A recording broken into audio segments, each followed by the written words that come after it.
is over the top. Pasta, caramelized onion, pieces of haricot vert and yellow wax bean, beautiful mushrooms, black truffles. I love things like this, all layered together. A lasagna, but done a little bit differently. Hedgehog mushrooms. Gentlemen, I'm ready for these pasta dishes. You got that, Timble? Yes, chef. Beautiful. This looks great, gorgeous. Lots of truffles to finish it. You got the emulsion? Yes, chef. I'm ready for that too. Beautiful. Let me take that. Wild mushroom emulsion. I'm just going to spoon some of this all over the top of this lasagna. Yes, this is a lasagna. Not like other lasagnas that we're used to, where everything is cooked together. No, no, no. This one is done a la minute. That's the restaurant term for made to order. Everything put together at the last possible second. A drizzle of basil oil, a little touch of basil, just to give it that accent, a twist of pepper. Now that is something special. This kind of dish, unbelievable. You want to blow somebody away? You serve them a vegetable lasagna that features black truffles, made to order, everything layered together, incredible textures. All the vegetables keep their integrity because they're not all cooked together. But you know what? Sometimes it's great when they're cooked together because the flavors meld together perfectly and it's an unbelievable treat. I'm going to show you how I make a vegetable lasagna the old-fashioned way. Everything put together, roasted off slowly, beautiful cheese oozing out. Come on. Of course, it's hard to beat the traditional way to make a lasagna, where we take a variety of ingredients, layer them together, let it go in the oven for a bit, take it out, let it sit, and everything just melds together perfectly. When I was 19 or 20 years old, I was a vegetarian of sorts. I don't know what I was thinking, but I made many, many vegetarian lasagnas, and I learned in that process how to put the cheese together, how to get everything together. These days, I still make vegetable lasagnas, but I don't take it quite so seriously, and sometimes I even serve a little bit of meat on the side, maybe some sausages or certain types of steaks and things like that, and that's one way to appease the meat eater. Anyway, I've started this, I've got things going. I like to roast the vegetables partially to begin with so that I've gotten their flavor concentrated and I've got things pretty much cooked and ready to go. Along the way here, I've already laid in some grilled eggplant pieces, some roasted zucchini and squash pieces, caramelized onion, roasted tomato. Going layers of pasta, layers of ricotta cheese, layers of mozzarella, layers of the different vegetables, alternating herbs in between. I'm actually using buffalo milk mozzarella. This is a nice way to give it a little twist, something a little bit different. This has a whole different flavor. Once you've tried buffalo milk mozzarella, it's kind of hard to go back. It's just a different level of complexity. Let's continue on here. I've got some beautiful yellow squash that I previously roasted. I'm going to lay some oven-dried tomato in here. This is partially oven-dried tomato. It's not completely oven-dried, where it's dried and chewy. I want to leave some of the texture here. The reason behind oven-drying these a little bit is that I evaporate some of the water out, concentrating the flavor. It just really gives me more of that explosive tomato flavor that I really want on a dish like this. So I'm taking a few pieces, laying them in here, and this is really going to be nice. You know, and there's no, maybe you want to add layers of bell pepper too, roasted bell pepper. That's very nice. I've done this many times where I've taken fennel, totally roasted it, caramelized it, layered it in here. So really any theme of flavors that you like. In this case, all of this Mediterranean theme working together very, very compatibly. Let's add some garlic, chopped up garlic. Raw garlic is great. We can use some roasted garlic if we don't quite like that intense raw garlic flavor. If we want something a little sweeter, we'll go ahead now and add some layers of the buffalo milk mozzarella, which will just melt right in, blending everything together. This is so nice. The cheese element, of course, is almost like the glue. This will keep everything the way it needs to be, and it makes it easier for us to cut. We could eliminate the cheese. I know sometimes people don't want to have too much cheese. Buffalo milk mozzarella is actually pretty low in calories. It's a very, very healthy cheese. So we'll go back and finish up with our pasta, a few herbs. This is a mixture of rosemary and parsley. And we'll begin to just add a few sheets here. We can just shingle these pieces of pasta. Very simple. And then this just goes into a 400-degree oven for approximately 30 minutes. Really, everything's cooked, so it's not so much that we're cooking this as we're melding it together, melting the cheese. We'll go ahead now and maybe smear a little bit of the ricotta cheese on the top. Get a few spoonfuls out on here. And I've got one of these nice offset spatulas. These are pretty handy for this sort of thing. One of the reasons I want to finish with a little bit of ricotta cheese, or maybe I could put a little caramelized onion on top. This will prevent the pasta from drying out. If we end up with leaving the pasta exposed on top, it almost gets a little bit too crunchy, a little bit too dried out. Really, really beautiful. So, you know, we're pretty much ready to go. If I want to, I can even crumble a little bit more mozzarella on top, and this will sort of bubble into it, melt into it a little bit, even help in the browning of it, which will be kind of nice. So we'll add a little bit of this, final sprinkle of herbs, and we'll be ready to put that in the oven. And that's a good opportunity when this is in the oven for us to finish up a sauce if we want to serve this with a sauce. It's moist enough. A sauce is optional, but I think it's fun to add that extra twist. So let's go ahead and get this in the oven. Remember, this is preset at about 400. We'll just slide it in. And this has been cooking. And we can see really how gorgeous this is. This beautiful browning effect, just really fantastic. Let's let that sit over here and just rest for a few minutes while we make a sauce for this dish. I've got some saffron here. I've started off just kind of roasting it briefly in a pan, releasing that beautiful perfume, that oil, that exotic natural oil that exists in the saffron. Added water, a splash of water, and I end up with this bloomed full flavor. So I'm going to scrape some of this, not all of it. This will be very strong. I just need a little bit, maybe let some of that juice go in there, into my blender.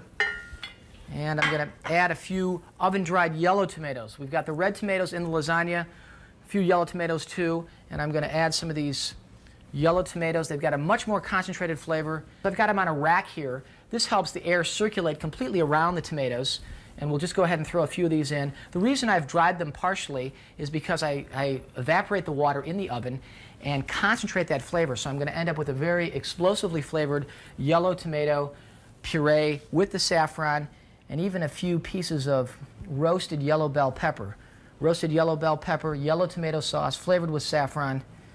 Pretty delicious stuff. Let's add a little seasoning now. I had some seasoning on the tomatoes, so I don't need too much. Some pepper. And we're pretty much ready to blend that up. Be careful here. Just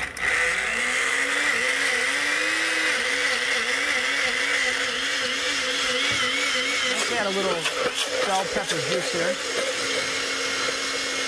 Sometimes you need to add a little bit of liquid just to get it going.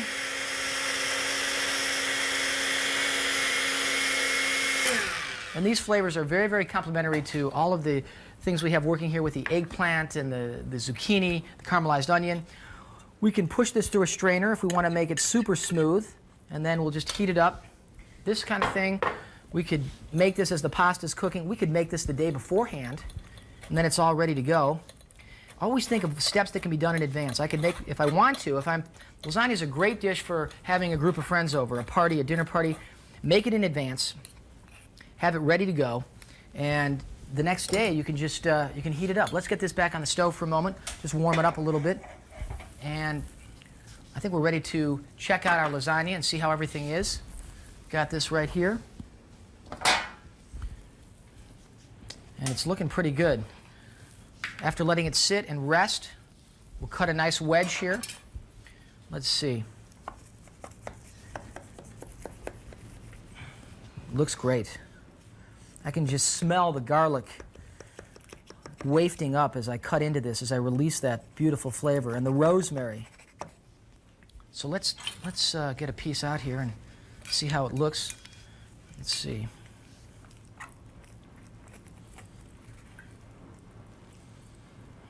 Wow, that's looking pretty good. Let's just let that sit on the side. Get our sauce over here. Let's check it out. It's looking pretty good. So we have our sauce. Now we're ready to plate this dish. And remember, we can use as little or as much sauce as we like. Just going to put a spoonful down. Just a simple pool of yellow tomato, yellow bell pepper, saffron sauce. We're going to set our lasagna right in the center here. We can pretty much serve that up as it is, or if I want to go ahead and add a few herbs, I made a second sauce just to give it a twist. Sometimes it's fun to do something sort of whimsical. I took some roasted red bell peppers, pureed them with a couple of cloves of roasted garlic, passed it through a fine strainer, salt and pepper, and that's all that is. This is a fun way to add if we want to bring on an additional color note, an additional flavor. That's all we have. It's very, very simple. And sometimes it's fun to give it a different sort of twist. So this is our dish, this beautiful vegetable lasagna, healthy stuff, different types of cheese, blending together with the pasta. We've got the great vegetables, these roasted, full-flavored vegetables, very, very sensual, all these flavors melding together. Really a complex, concentrated sauce, a very light sauce, though, with the yellow tomato, roasted bell pepper, saffron sauce. Finally, this little accent of the red bell pepper sauce. I can't wait for you to serve this up at home. Maybe a really nice Gaia Barbaresco, something like that would be perfect with this. Sure, there are a lot of great pastas available in the market, both packaged and fresh. I've seen some really fantastic flavored pastas as well, but you know what? It's also very easy to make your own pasta. We start with some eggs that have been whisked together. If I want to flavor my pasta, now's the time to do it. Maybe some curry or cumin, maybe some chopped up herbs or a fine mushroom puree. Flour in the food processor. I've got semolina flour. This makes for a great textured pasta. Dump my eggs in. I could sure do this by hand, but this is a way for me to keep my work surface a little bit neater. It goes so quick. Pulse it.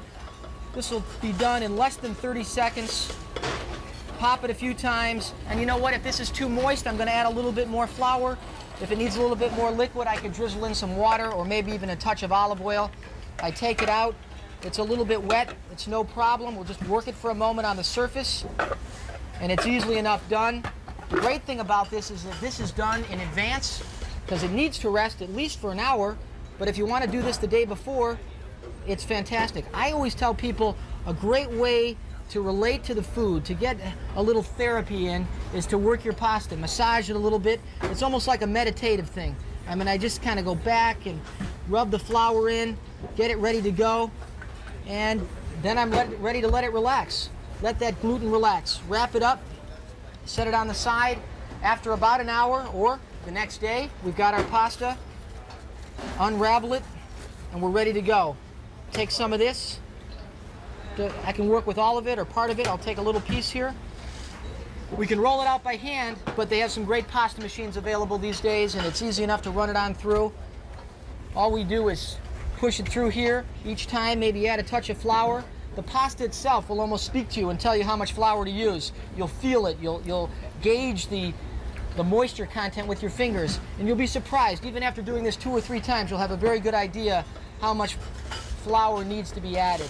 We keep on putting this through until we get to our desired thinness. I like to take this down pretty fine. I'm going to do once over like this, little fold, make it a little wider. This is kind of a nice way to get a very wide piece. Really get that flour thoroughly incorporated into the dough. You get a good workout too. You get your arm muscle working. So we put this on through. And I think one more time we'll be ready to cut this. Take it on down. And then we'll be ready to use this for anything we want. We can use this for lasagna, or we can cut it. A couple ways to cut it. One, I can fold it up, cut it by hand. Another way, great attachments for machines. This is a fine capellini attachment, sometimes called angel hair. You just run this on through, get this beautiful pasta. This stuff is gorgeous. Fresh pasta, this fine, just takes moments to cook. I'm going to put together something you've never seen before. It's called a noodle galette. We cook the pasta, we cool it down, we make a pancake out of it, and we saute it up. It's great for a delicate little appetizer.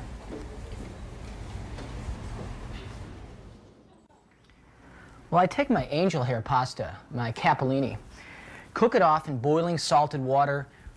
Takes just seconds to cook if it's fresh, a little bit longer if it's dried. Shock it in ice water to stop the cooking once it's done, once it's al dente. And then I toss it in a little bit of olive oil, just a little bit, enough to kind of coat the edges. And then I'm ready to proceed with this special way to serve pasta that I don't really see too many people doing, but it's really very exciting and it's very simple. The objective here is to get something that's sort of crispy on the exterior, but still nice and al dente pasta on the interior. It's called a pasta or noodle galette, or noodle pancake, if you will. What we want to do is take a baking sheet or a roasting pan. I've lined this with plastic wrap, and just going to take my noodles, kind of lay them out here, nice and flat, a bed of noodles, if you will. I've also seasoned these. I've tossed a little salt and pepper here, because remember, it's got to taste the way you want to taste it when it's done. So after you've shocked the pasta in ice water and then tossed it in a little bit of olive oil, we want to go ahead and just add a touch of salt and pepper. Spreading the noodles out nice and smoothly, evenly, creating this sort of bed effect. We're ready to lay another piece of plastic on top of this. And this can really be done a day ahead of time. So we get this all out of the way, and I take a second roasting pan. This time I've got a couple of bricks that I've wrapped with foil. I could use any kind of heavy weight I find around the house. These are nice because they're about the right size. They fit in here perfectly evenly. It's about the right weight.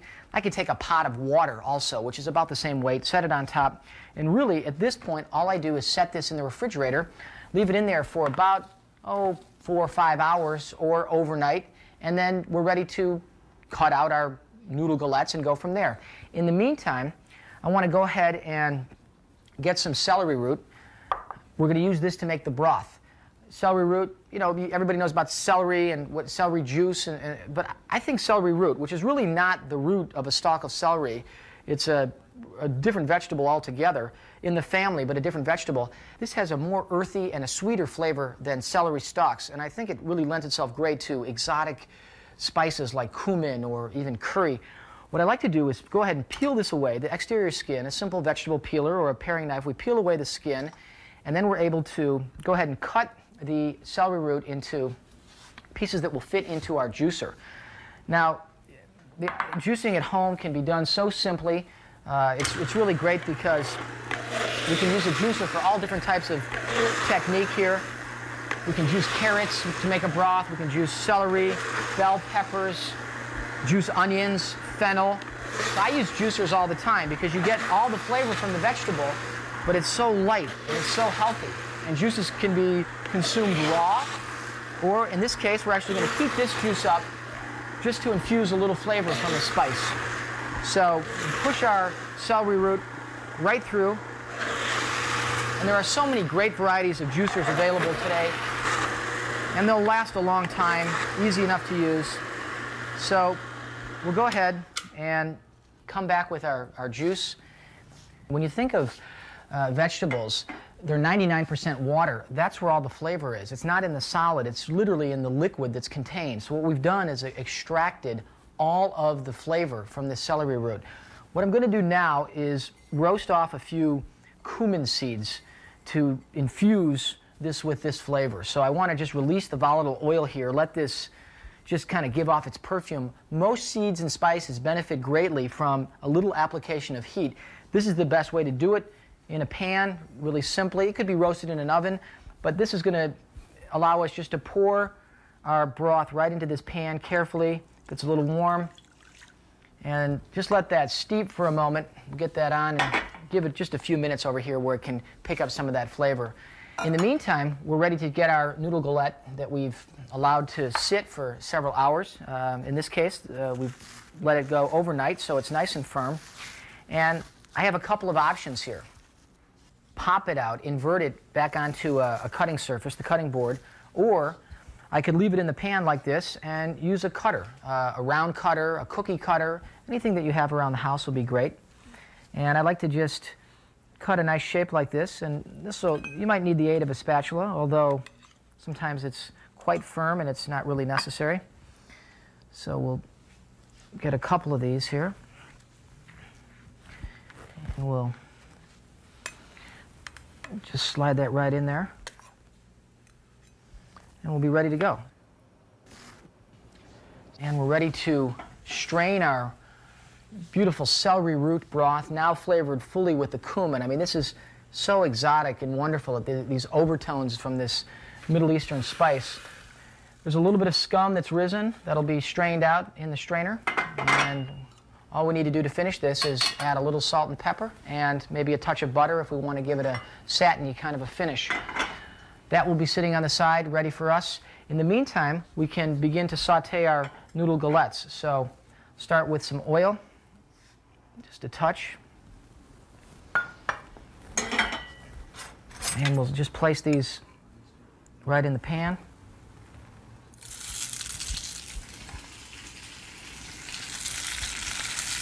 I also like to add a little bit of butter. This will help give me some nice color. We don't need too much.